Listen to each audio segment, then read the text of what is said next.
परम प्रसन्नं वेदांत वेद्यं निजबोधरूपं योगेन्द्रसेव्यं भवरोगवैद्यं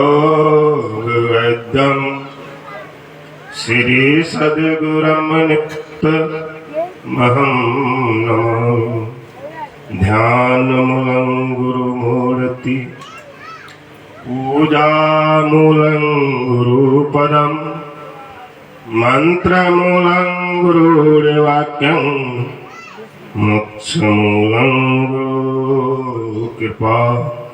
प्रेम से बोलिए सद्गुरु कबीर साहेब की, संत समाज की, आज की समैया के, गुनाकरपुर ग्राम के बृहस्पति साहू भगत के। आज बहुत ही सौभाग्य की बात है कि हम सब मिलकर सद्गुरु कबीर साहब के प्रागट दिवस पर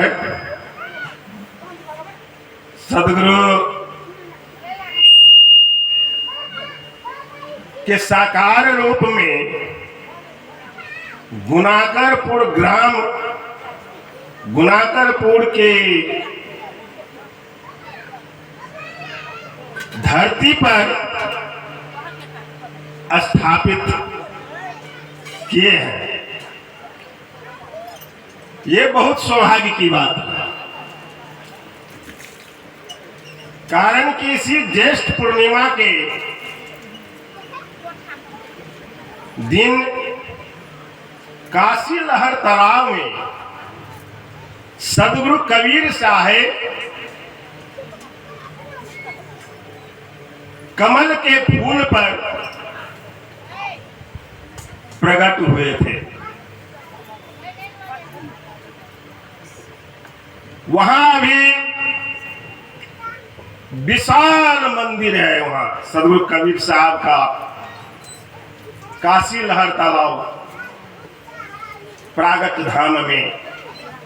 आप भारत ही नहीं विश्व स्तर के सभी संत महंत वहां पधारते हैं इसी कबीर ज्येष्ठ पूर्णिमा के शुभ अवसर पर। तो वह काशी नगरी को हमारे बृहस्पति साहब या बृहस्पति दास भगत अपने तन मन धन से अपने गांव में उस प्रागट स्थल को बनाए हैं। ये बहुत सौभाग्य की बात है। प्रेम से बोलिए सद्गुरु कबीर साहेब की जय हो। यह क्यों साकार रूप की जरूरत हुई? हमारे साहेब कितने हमरो साहब में ही गुरु का मूर्ति का अनावरण हुआ है 2 रोज पहले। तो प्रश्न कितने लोग करते हैं कि जब सद्गुरु कबीर साहब निर्गुण निराकार के उपासक पंथ को दर्शाए हैं, तो फिर आप लोग ये सरगुण और साकार रूप को क्यों स्थापित कर रहे हैं? क्या आवश्यकता पड़ी? आज के युग में रामायण महाभारत का सीरियल, सत्संग भजन का यूट्यूब चैनल, घर घर मोबाइल है। सभी लोग घर बैठे बैठे सुनते रहते हैं महापुरुष के वचनों को। फिर यह हम लोग जो अभी बैठे हैं, इसकी आवश्यकता क्यों पड़ी? विचारणीय है कि ये जो अभी हम लोग बैठे हैं, सो हम घर में बैठ करके भी टीवी पर देख सकते हैं इससे अच्छा प्रोग्राम को। लेकिन घर को छोड़कर, बाल बच्चों को छोड़कर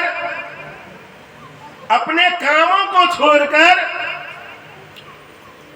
इसमें आए हैं, इस सत्संग के पंडाल में। क्यों आवश्यकता पड़ी?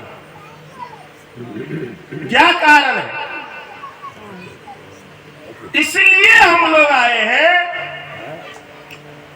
कि यह जो कलयुग का समय है, जो अभी का जो समय है, सो किसी के पास एक मिनट भी समय नहीं है कि एक दूसरे के प्रति वह समय दें, एक दूसरे के साथ बैठे, एक दूसरे के साथ उनके वार्तालाप को सुने और सुनावे, एक दूसरे का मार्गदर्शन करे।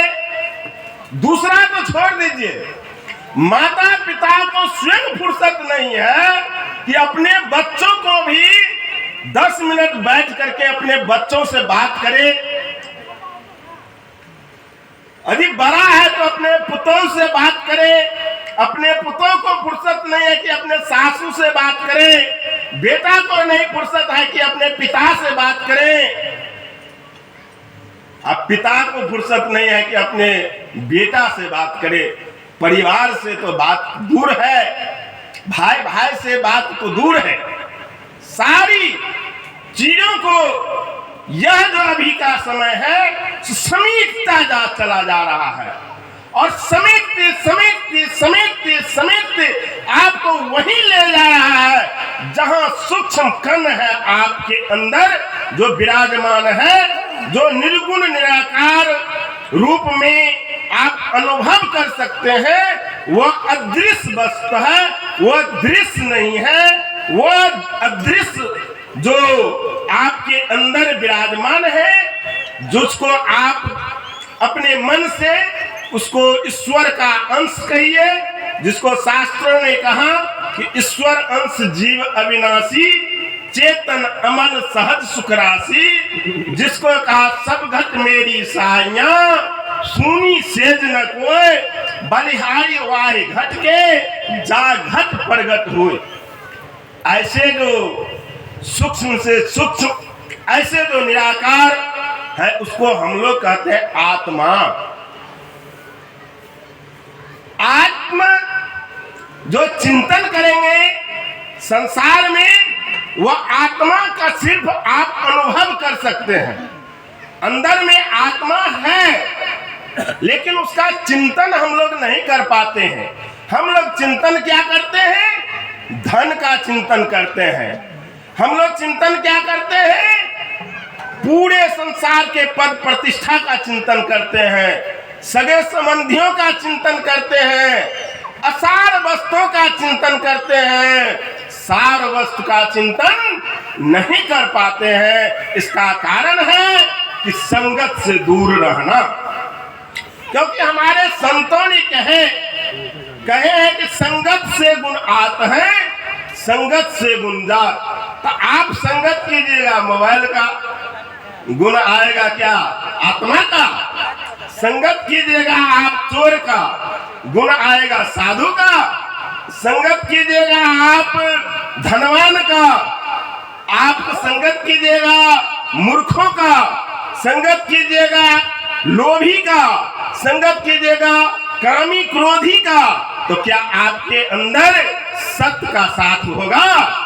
आपके अंदर सारे चीजों के आप संगत कीजिएगा। इसके अंदर जो आत्मा है उसका आप संगत नहीं कीजिएगा, क्योंकि उसके संगत के लिए कोई महाविद्यालय नहीं बना है, कोई तीर्थ स्थल नहीं बना है।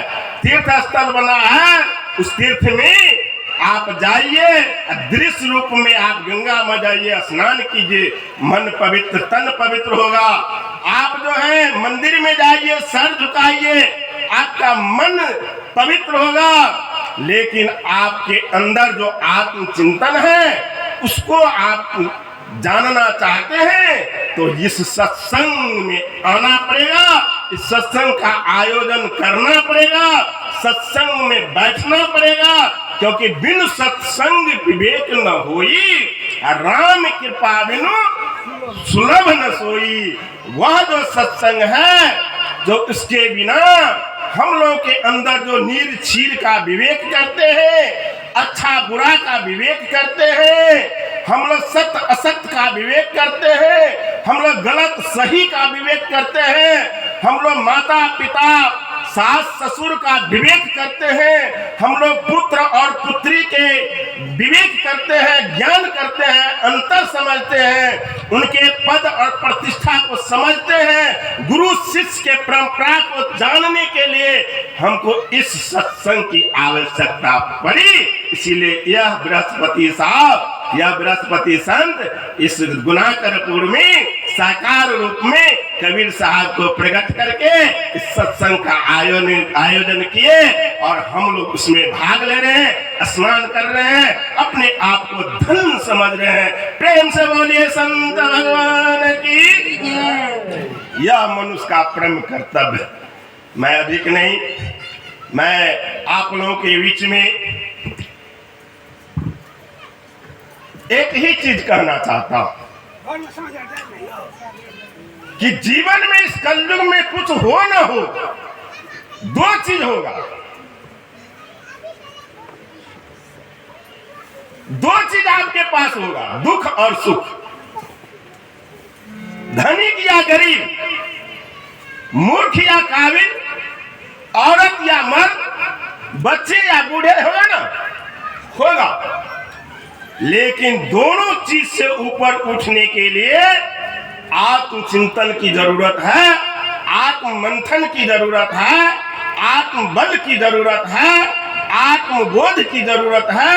उस आत्मबोध के द्वारा, आत्मचिंतन के द्वारा, जिसके अंदर यह आत्मा है, आत्मा सब कुछ है, आत्मा को यदि हम नहीं पहचानते, नहीं चिंतन करते, नहीं अनुभव करते, तो जिस प्रकार से आंख से भर दिन देखते हैं मोबाइल, सारा चीज, इसमें से आत्मा निकल जाए तो आंख देख ही सकती है? नहीं देख सकती है। पैर चल सकता है? नहीं चल सकता है। कान से सुन सकते हैं? नहीं सुन सकते हैं। हाथ से काम कर सकते हैं? नहीं कर सकते हैं। इसलिए मुख से बोल सकते हैं? नहीं बोल सकते हैं। इसलिए जब तक इसमें आत्मा है, जब तक इसमें आत्मबल है, जब इसमें आत्मचिंतन हम करेंगे तो निश्चित रूप से सत्य असत्य नीर छीर का विवेक करेंगे, उसका ज्ञान होगा और सत्य को पकड़ लेंगे, असत्य को छोड़ देंगे। इससे सत्संग से लाभ हमारे जीवन का परम कर्तव्य है कि हम अपने जीवन को सफल बनावे। इस जीवन को सफल बना करके अपने आप को इस संसार के दुख रूपी भवसागर से पार हो करके और सतलोक में विराजमान हो जाए। इसी शब्दों के साथ मैं अपने वाणी को विराम देते हैं। प्रेम से बोलिए संत भगवान की जय। थोड़ा सा सतनाम का भजन कर ले, हमारे साहब बराबर करते रहते हैं। सतनाम भजहूं यही देहिया में,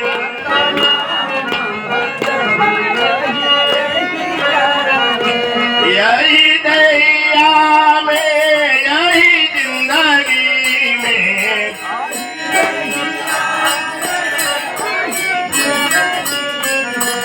सतनाम भजो यही देहिया में।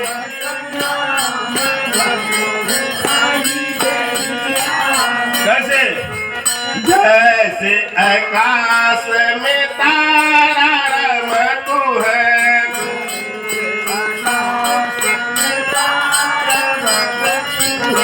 तारा को जानते हैं ना, और सूरज को भी जानते हैं। तो तारा बड़ा कि सूरज? सूरज बड़ा नहीं, हाँ?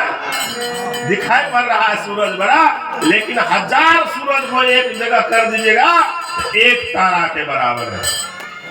छोटा इसलिए दिखाई पड़ रहा है, वह सूरज से हजारों किलोमीटर दूर तारा है, इसलिए छोटा दिखाई पड़ रहा है। जो वस्तु जितना दूर रहेगा उतना छोटा दिखाई देगा। ठीक उसी प्रकार से 84 लाख प्रकार के योनियों में मनुष्य का जो तन है सो सबसे छोटा, तारा के समान टिम टिम टिम टिम। कब ये तन रहेगा, कब जाएगा, कोई ठिकाना नहीं है। इसीलिए हमारे साहब कहते हैं कि ऐसे सतनाम का भजन कीजिए जैसे लघुता से प्रभुता मिले, प्रभुता से प्रभु दूर, चींटी मुंह शक्कर पड़े, हाथी मुंह धूल। छोटा बन जाइए, सबसे छोटा बन जाइए और सतनाम का भजन कीजिए, जीवन भवसागर पार हो जाएगा इस कली काल में। सतना जैसे आकाश में तारा रहमत है,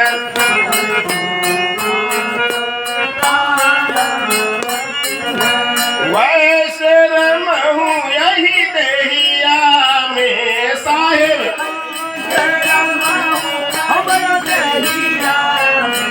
सतनाम भजहू यही देहिया में।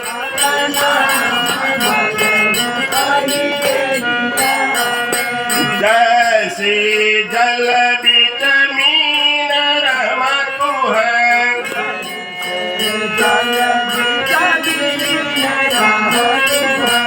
वैसे रमहू यही देहिया में साहिब।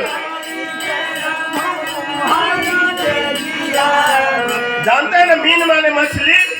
हमारे माताएं सब थोड़ा सा कम जानती हो कि मीन माने मछली। मछली कैसे रमन करती है? जल की धारा दक्षिण की ओर, तो मछली का रमना उसके विपरीत उत्तर दिशा की ओर, क्योंकि उसको पता है कि जल जहाँ कम होगा वहां हम मर जाएंगे, बिना जल के मछली जिंदा नहीं। तो जहाँ जल है वहीं जाकर के वह अपना रमन करना चाहती है। ठीक उसी प्रकार से यदि हम और आप जिंदा रहना चाहते हैं, अमर रहना चाहते हैं, तो जहां मूल स्रोत है सत्य का वहां जाए। किस तरह से? मछली की तरह से। मछली की तरह, जैसे मछली धारा दक्षिण की ओर, उसका रमना उसके विपरीत उत्तर दिशा की ओर, उसी तरह से प्यारे बंधु सारे संसार की धारा जो है ना, काम क्रोध लोभ मोह अहंकार तृष्णा मान बड़ाई धन संपत्ति पद प्रतिष्ठा डॉक्टर इंजीनियर प्रोफेसर, इसमें मद में बह रहा।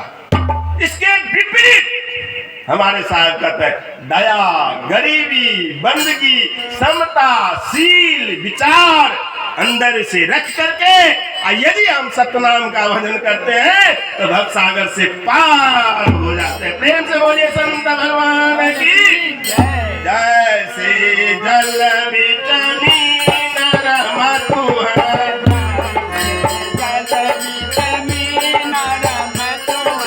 वैसे रमहू यही देहिया में साहिब, रमहू यही देहिया में सतनाम भजहू यही देहिया में, सतनाम भजहू यही देहिया में, सतनाम भजहू यही देहिया में।